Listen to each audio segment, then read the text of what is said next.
Welcome back to another episode of What Are You Made Of with your boy, Mike C-Roc.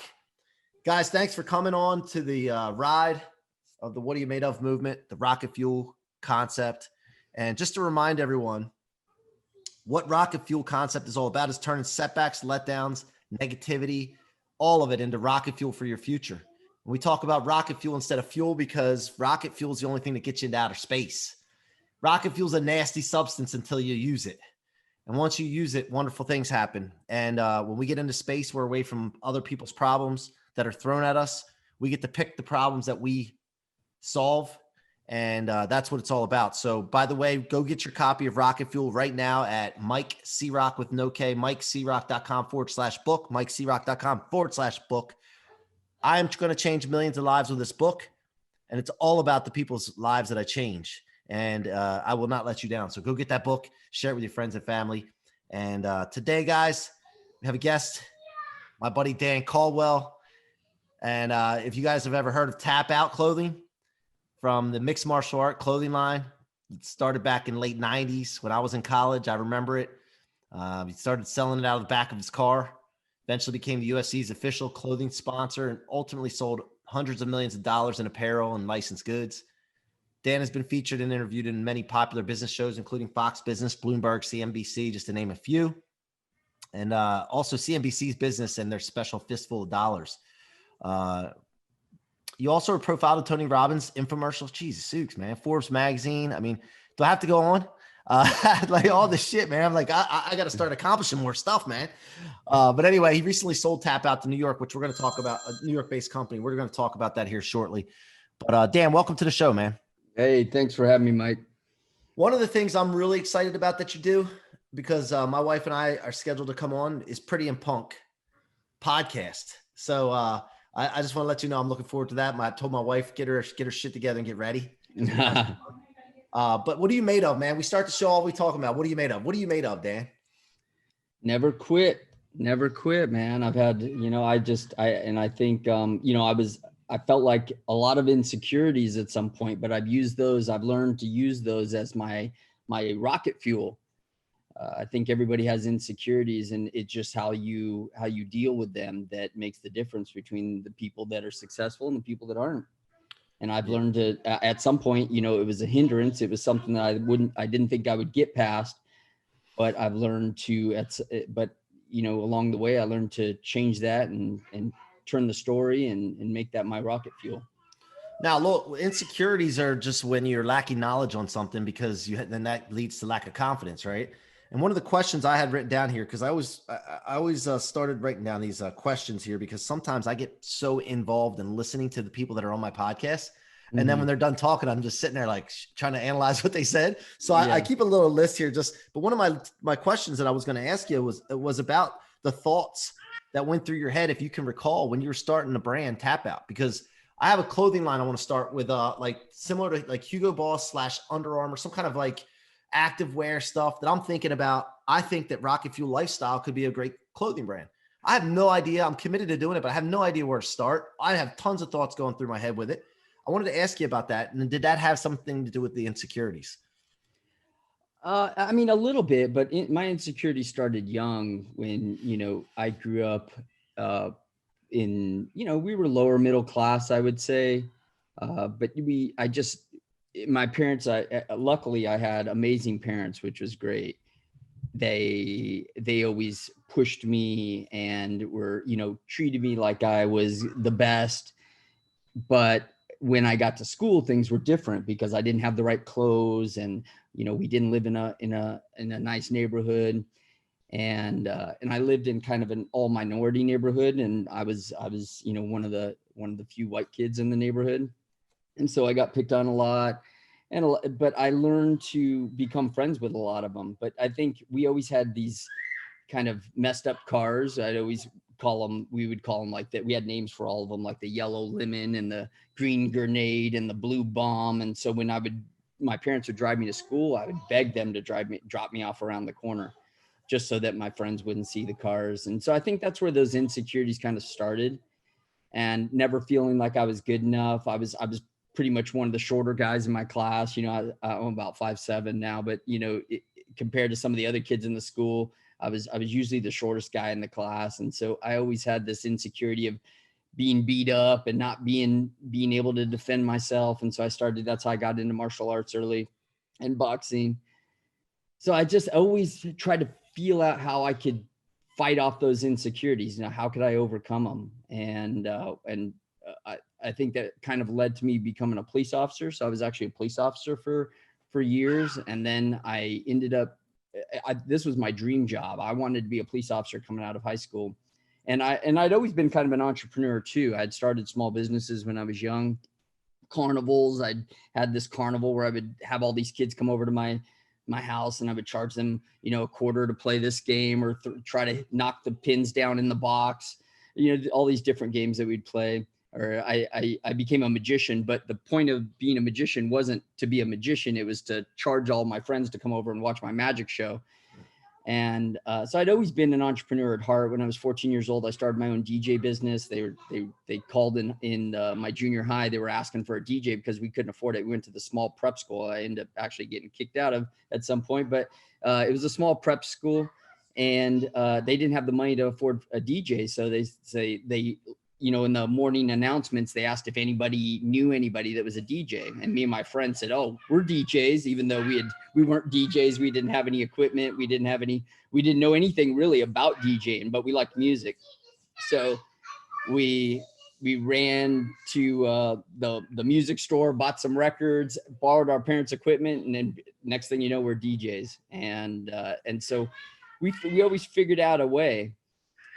But as I got older and I wanted to become a police officer to kind of help other people like I was, that was my dream job. And I ended up getting fired from that job. And I think that's when I just hit my lowest low. And I ended up finding my way back to law enforcement, but it just wasn't the same. It wasn't the department that I wanted to be on. And being a police officer wasn't good enough because I wanted to be on the right department. And so I was dealing with a lot at that time. I think that a lot of insecurities were creeping up, and not sure if I would ever be able to do what I wanted to do or ever reach the goals that I set forth for myself. And eventually, my friend came to me, my best friend at the time, who we were both decided to become police officers together. And we were training, we started training in jujitsu together. So we were training with the Gracies after we watched the very first UFC. We went and seeked out the Gracies and ended up training with them. This is in 1993 or 4. And he said, "Do you want to start a clothing company?" And now we know nothing about printing t-shirts. And even to this day, I know nothing about printing a t-shirt. Like if you put me in a room and you said, "Hey, you have to print these 100 shirts or we're going to have to cut off your pinky," like I would just, put my hand out there, because it would just, I have no clue. I do not understand how to print a t-shirt. I'm not a t-shirt printing guy. That wasn't our strong point. We felt like our strong point at that point was just our ideas. We just had we were like idea guys when we were together. I felt like it was the perfect partner, and we just threw a bunch of ideas out, and we always had ideas rolling through our head, and we'd call each other in the middle of the night. "Hey, I have this idea. What do you think about this? Or we could put it in this magazine, or, my friend's doing this. And what if we put it on his car? He's got like a NASCAR." So we always we were idea guys. Mm-hmm. And, so we're both police officers at the time and idea guys. And we just said, let's just start it. Let's just do it. And we just put one foot in front of the other and said, "Hey, we have a t-shirt company." And it was very small at the beginning, just selling to our friends at jiu-jitsu events. They had these like small jiu-jitsu events that they would hold at high schools. And we would just set up a table, 4x6 or whatever the size those fold out tables are, and put out some t-shirts and put out some hats. And that's how we started. And what was the vision at that time for the company? Like, what was the end game? Like, it wasn't, I mean, obviously it's always about somewhat about money, but not, obviously there was more to it than that.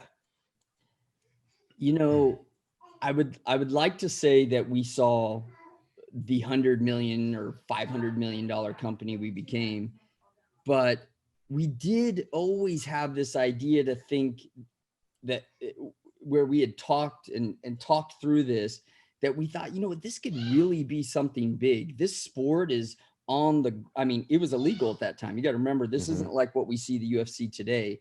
The UFC was basically illegal. Like, you could not throw an event in anywhere except for 2 different states. And those 2 different, the state that they were throwing them in was like in Denver. They had a good one in Denver, Colorado. And so different states started to open up at that time. And they were also playing with throwing it outside of the United States, just so that they wouldn't be under the same restraints that they would be in restrictions in the States. So so you couldn't see it like you see it today. So a lot of people would say, oh yeah, that's a great idea. People were actually telling us this is a horrible idea. Like, this is about to go away. Like, you're not going to see the UFC here pretty soon. Like, it's going to be gone. It's going to be totally illegal. And so, but we saw something else in it. We saw that every time we showed this to somebody on television, that they couldn't help themselves, that all they wanted to do was watch it. You know, they would call their friend, oh man, have you seen this? Is this even illegal? I can't believe they're doing this. This is insane. We've never seen anything like that. So we saw the excitement that people had when they got around this sport. And even then, back then they called it no holds barred, or NHB. And so it didn't have that MMA title yet.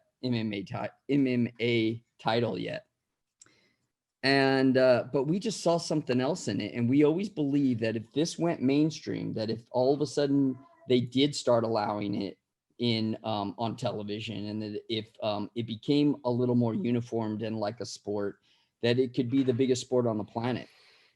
And so we always held that close to us. But at that time, you know, it's hard to see when you're making, you go to, a show and make $200 or $300, to be able, just enough to be able to pay for your $200 table that you have sitting there, that we were able to sell. And I can remember our first event where I actually competed in the event, and my partner Charles was set up on even a smaller table, like, because the place was so small, they only had 1 or 2 mats where you could actually compete on. It was a YMCA in San Bernardino. And we were set up on this, maybe a 2x3 table. And when I say 2x3, that's stretching it. It's really small. And I think we had 4 shirts folded up tight, so you could only see the design on the back. And then 1 hat and a beanie sitting on top of them, literally on top of the shirts themselves. And we just, we didn't sell any shirts at the beginning. And then there was this guy, John Lewis, who had fought in an event, not the UFC, but like this offshoot event. And he had taken one of the Gracies to the distance. He had taken him the distance, and people hadn't seen that before. They always expected the Gracies to just like run through people. And they didn't know that John Lewis was training in jiu-jitsu with another jiu-jitsu black belt. And so he was very versed in Brazilian jiu-jitsu, and he was good and athletic, and he had previous other martial arts. So he was the perfect guy to really do well in a sport like that. And so he ended up taking this Gracie the distance. Well, he happened to be there with some of his students. And he came over and tried on a shirt, and just out of the, goodness of his heart, because he's such a great guy, since we've become really good friends, but he bought a few shirts, and he put one on, and that like changed the game. Like, all of a sudden, John Lewis is wearing a shirt. He's walking around, and then somebody else comes up and buys a shirt, and somebody else buys a hat, and next thing you know, we're selling through most of our stuff by the end of the show. So that was kind of that was a boost for us, that type of thing. Just thinking that John Lewis and his team are wearing our shirts, and that's kind of where it started. And then kind of right out of the gate, we were training with guys who were fighting in the UFC, so we were able to get a hold of people who were fighting in the UFC and offer them like $300 or $400 to wear our stuff inside the fight. And so that was a big boost of confidence to us when you see these guys walking into this show on pay-per-view. And, we're this little tiny company. I'd say a couple of years in, we would laugh about, maybe 3 or 4 years in, we'd laugh about that. We look like this huge company on television, because every time you watch UFC, we got 2 or 3 fighters in there wearing these big shirts. Right. But we literally pulled our money together off credit cards to pay these guys. And some of them, I can remember Pat Miletich became champion, and we owed him like a bonus because he had won and became champion this is our very first guys in the UFC. I think it took us 2 years to pay him off. like to literally pay the $2,500 that we owed him. And, but we, we just kept making little payment. Here's $300, his manager, Monty Cox. Here's $300. Here's $200. Here's $150, until we finally got him paid off. But it was just, it was just keep putting one foot in front of the other. And we were like this mouse in front of the flashlight. We looked like this huge company because we're all over this television show. And we have different guys wearing our stuff at competitions. And we had patches for their gis when they fought in gis. They would sew these patches on their gis. And we looked like this huge company, and we were literally living, hand to mouth, and barely, Charles had quit his job. I was basically fitting all the bills and because I was paying that out of my, my salary for, as a police officer. And we were just barely making it, robbing Peter to pay Paul most of the time. And were you getting impatient, and did you ever feel like quitting at any point? I think because I know, of course we felt like, I don't say quit, that we never felt like quitting. That's a strong word. Well, but just like at some point, dude, we got to figure out how to make some money here. It was definitely disappointment. There were times when, I broke my windshield. I was driving in after I quit my job, and I can remember I was totally remember where I was driving to LA to pick up some clothes because our printer was out in LA. And we were I get emotional starting to think about it. We were just in a really bad place. We owed a lot of people money. We needed shirts that we didn't have. Our site, we were like an early e-commerce site, because it's 1999. We were fairly early e-commerce site, and we were only online. That was the only place you could buy us, pretty much. There was a few different stores, but mostly only online. And we were starting to build our online following, getting a lot of sales, but we didn't have a cart that would stop sales if that would control inventory. So if we sold 10 shirts, or let's say 3 shirts, it was like 3 shirts. If we sold a style and we sold 3 of them and we only had 2 of them, it would still sell that 3rd shirt to somebody. So there was a lot of that going on. We're like, oh my gosh, we got to get this shirt in, and we need that shirt, and we need this shirt, but we can't afford to print them. And so it was a pretty emotional time. And I had young kids, and I can remember I was driving in this $1,000 van that we had bought at an auction. We had it fixed a little bit, get the dents out and stuff. And then we painted it all black and put some big, huge Tapout stickers on it. And I was driving to LA and listening to Lose Yourself by Eminem. And I was just so into the song. Like I'm crying, and tears are coming down my face. And I'm yelling out loud. People probably looking in my window thinking I'm crazy. I'm in traffic driving to LA. And I punched the windshield. It's hard, just like out of just not anger, frustration, and just all kinds of things running through me. And I cracked the windshield. And I was like, oh my gosh, there's not another problem. Now I got a cracked windshield too. And it just felt like the problems were never going to end. So a lot of times, not quit. I don't think we ever had quit in ourselves. I think the little wins are what help you keep moving forward. I can remember when a UFC fight would come on and we'd have like 2 fighters in there. It just kind of like fixed everything for at least 24 hours. Like all the bad things, all the bad shit that was going on, at least for 24 hours, we were good. Because we had these 2 fighters who were fighting in the UFC. We knew some sales might come out of that, hopefully, if people could find us. Because the only way people could literally find us is if they saw the UFC and then they happened to have a black belt, or they happened to type in Tapout. Maybe they were found on a search engine. But, it wasn't the search engines weren't the same back then. I'm not even sure if Google was around. I don't think so.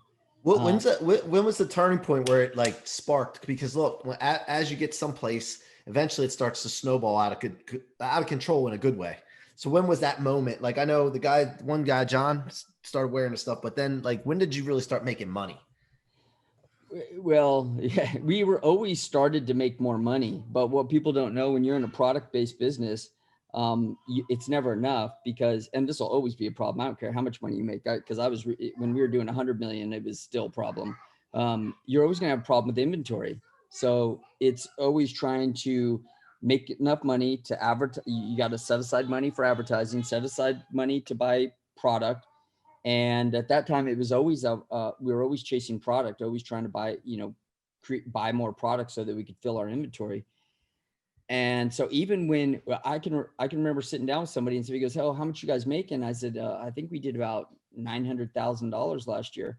And I'm living in an apartment with no money to show for it, because he had to like sit me down. I mean, I feel like I'm a fairly smart person, definitely not I'm on the lower scale as far as I never went to university, but I feel like I'm a smart person, be able to figure out problems, and definitely street smart as a police officer, always being able to figure out those problems that we would run into somehow. But I had never figured this issue out. Why are we making so much money and we never have money in our pockets? And I sat down with somebody who was very versed in business, who had made hundreds of millions of dollars. And he said, "This is why you don't have any money in your pocket, because you guys are growing at 300% a year. So every time you guys make money, to just be able to deal with your sales that are coming through, you have to put X amount of dollars into inventory. And because of that, have you looked lately at how much you have in inventory? What's sitting on your shelves?" I said, "No, I don't have that number." He goes, "You don't have that number? You don't have the number of the inventory levels that you have in your own warehouse?" And I said, "No, I don't." I said, he goes, "Well, that is the first thing that you have to fix." And sure enough, we had like $2.4 million in inventory or something stupid. And I realized that we really did have money. The company did have money. We weren't as poor as we were thinking we were, because we weren't able to issue each other paychecks really. I would pay his bills and a couple of my bills, and that was it. There was no extra cash flow money. Every once in a while, when we went and sold at events, we would divvy up a few dollars. So we each had a couple $100 in our pocket, but that was it. And so it really took till 2005 or 2006 when the Ultimate Fighter happened, that was a game changer for us. Overnight, we went from doing 10 orders a day to doing hundreds of orders a day, literally overnight. And even though we were doing millions of dollars already at that time, like I said, there was no money in our pockets. And so, poor me, we're doing millions of dollars in this company, but I was living in an apartment, driving $1,000 van and I think a $1,000 Pontiac Grand Am that I bought at the auction. So I didn't have any money, and but we had a fairly nice warehouse that was starting to grow, and things were happening. We always felt excited that things were happening. We always had things happening. I think that was definitely contributed to our mental health. The hope, right? Yeah. The hope of what was to come. What determined when you decided to sell it? What determined the selling the company or not? A lot of that came with my partner had got killed by a drunk driver the year before. I know that. Okay. And so I don't know if you ever done anything with a friend that you just you started this journey together, and after that, it just wasn't the same.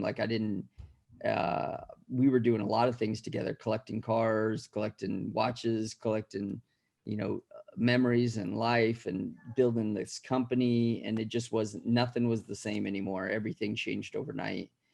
And as much as I tried to put a smile on my face, I just knew things would never be the same in that company. And my excitement levels would never be the same. My energy to push forward in that company. I tried to convince myself that I was going to do this for him. I was going to keep pushing forward for him. But at the end of the day, when I'd lay down at night, I'd just be like, I don't even want to do this anymore. And I just wasn't feeling like the same person. I wasn't feeling happy about it. And up until that time, I'd always felt like I had done everything that I ever wanted to do. I wanted to become a police officer. I became a police officer. I wanted to start this clothing company. We started this clothing company, and certain things along the way during that clothing company, I said I was going to get this fighter, whatever it took. We'd end up getting that fighter. I just always said, if I say want to do something, I'm going to do it. And I did it. And when that happened, I was just like, I don't want to do this anymore. I want to go find something new to do. And that led to trying to find a buyer. Now talk about setbacks, man. When that happens to your business partner, best friend. By the way, I have a large mortgage division for Nations Lending that I operate with three of my best friends and my little brother. And so I can feel you. Like we've been in elementary school all the way up till college together until now. So I can feel that, and that hit me a little bit when you said that. That's definitely a setback in what we're talking about. And bad things happen to good people. So how are you using that now at all to kind of fuel what you have going forward? Well, I think, where I find my fuel now, and of course my best friend too, I always wear a necklace that reminds me of him. I don't have it on now because I'm in the house, but every day when I leave, I have a necklace on that has his name on it, reminds me of him. And of course I always feel like he's with me, like my angel on my shoulder. He watches over my kids. But I think today, lots of times, I'm driven by entrepreneurs like Elon Musk and, what Steve Jobs was able to do. These entrepreneurs, not these entrepreneurs that aren't these one-hit wonders, that I don't ever I want Tapout to totally define everything that I was and who I will always be. I want it to be one of the things that I did, and I want to continue to have success in everything that I do. And I always feel like I can build something. The next thing, this thing that I'm building with my wife, we started out as the Pretty and Punk podcast, but I think, we're also building a company called Billionaire Collectibles. And like, I don't know if that'll be it, but I want to build other things that supersede what I did with Tapout. I always feel like I can do something bigger. And so that's the goal. I think watching Elon Musk start PayPal and then go from there and start SpaceX and then go from there and start Tesla and then Solar City. Like, who can stop this dude? Yep. Everything he touches is successful. And though I can kind of sit back and go, I may never do what Elon Musk has done, although I never discount that either. But I look at guys like that and go, hey, I can do that. I can do something like that. And I can continue to get better and build things that are better and bigger. Yeah, no, I feel the same way, man.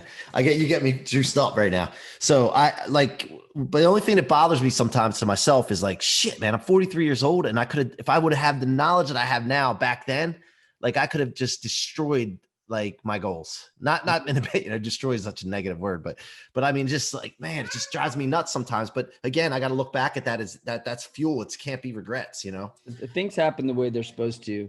I mean, if I always believe that, like, if I wouldn't have I know right off the bat, if I wouldn't have been, I became a police officer because I said I was going to set out to do that. And I became a cop. And then I got fired as a police officer. And if I would have never been fired, even though I thought it was the worst day of my entire life, I'm a fairly grown man, I'm 20 something years old, and I'm again sobbing inside the locker room like my life's over and thinking that I'm never going to be able to do anything meaningful again. And if that would have never happened, I would never be sitting here on this podcast talking to you. I would have never sold Tapout. Tapout would have never been, probably.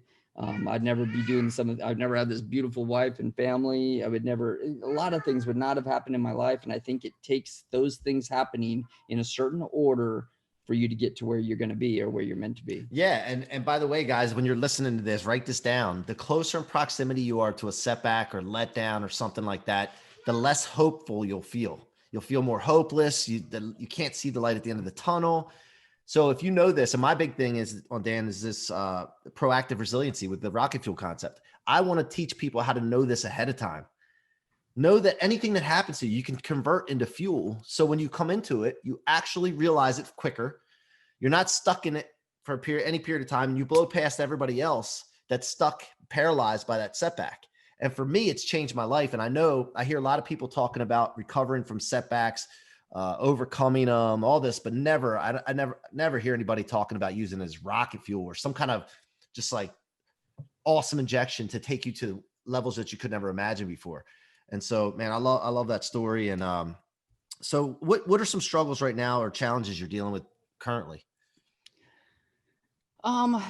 I think some of the things that we're going through, it's me and my wife too, is that technology is changing constantly, and you're seeing some people do some really big things. Young kids, these 20 somethings killing it on social media or with their online programs. And I look at some of that and I'm like, I need to learn how to do that. Like what those guys are doing, I got to get past, because I used to have a lot of people working for me, and I can still, find the right people, but you still have to be conservative in the way that you don't want to, most people don't want to, if they could do it, they don't want to be doing it for you. You know Right. what I mean? So you want to find the best, but if you go find the best, they're usually doing it for themselves. So they don't want to do it for you. So I've been able to come across some really good people, and I'm finding the right people, and I'm learning the right things. I'm having to fall back into myself and be a student again, where I'd been a leader and telling a lot of people what to do, and control of 200 employees. And if I want something done, I say, hey, go figure that out, get this done and get it started, and we have these crazy IT guys who are running, millions of dollars worth of ads for us, to going back to, after, leaving the company and starting our own company, starting that all over again and learning it so I understand it, because I don't want to go shell off a bunch of money to somebody and have them just blow through it and then it not do anything for me. My ROI becomes a negative ROI. That's not what I want to understand. Why are we having that situation? Because I've had that, I've tried to hire guys to do that. And I'm like, why are we not having the traction that we should on this product? And I've just decided to go back to becoming a student again and learning all this stuff. Yeah, no, I think there's a lot of guys out there that aren't entrepreneurs that know this stuff that we need to know as the older guys. Yeah. You know what I mean? I think they just don't necessarily have the visions that we may have, but they love the technology. And so, you got to find that, right? I found a bunch of guys, and if you ever need any connections too, like that's what I'm good at. Anything that works for me, I don't keep it to myself. I love helping people. So we could talk offline about that. So anyway, listen, man, first of all, I want to thank you very much for coming on the show. I'm excited about the opportunity to come on yours with my wife, like I said, and share with your audience. But if there's anything I can ever do for you, man, just reach out. I look forward to, once some of these restrictions are lifted, to get out to California as well too, because I haven't been to California but a couple times. So, but anyway, is there anything as far as my audience or anything that you want to share with them? One final thoughts, and how can they get in touch with you? You can find us on the Pretty and Punk podcast.com. You can go to our website. You can hit me up at Tapout Punkass on most of my social medias, or my wife's is Spicy Little Pepper on her social media. And be sure to check out our podcast, man. We're trying to help entrepreneurs with kids. So any entrepreneurs out there with kids, check out our podcast. We're doing some good stuff on there. And I really think we've set a goal to go out there and help people get through. There's a lot of people getting divorces and, trying to decide which is more important. I know I went through a relationship where I let a lot of things go because I felt like running my business was the most important thing. And you come out the back end and realize that you've lost a lot of stuff, and things that you thought were important weren't as important as you thought they were. And so now it's about how do we keep families together while they're building these incredible businesses? And we think that's what we're trying to do. We're trying to help those people. I freaking love it, dude. I'm aligned with that big time, man. So thanks for coming on the show, brother. Thanks for having me on, Mike. You guys have been listening to the What Are You Made Of podcast with your boy, Mike C-Roc. A reminder, go subscribe on Apple, iTunes, or Spotify, or your favorite podcast platform. You can watch these on my YouTube channel, Mike C-Roc Ciorrocco. And guys, go get the Rocket Fuel book, Mike C-Roc with no K, MikeCroc.com/book. Until next time, be good.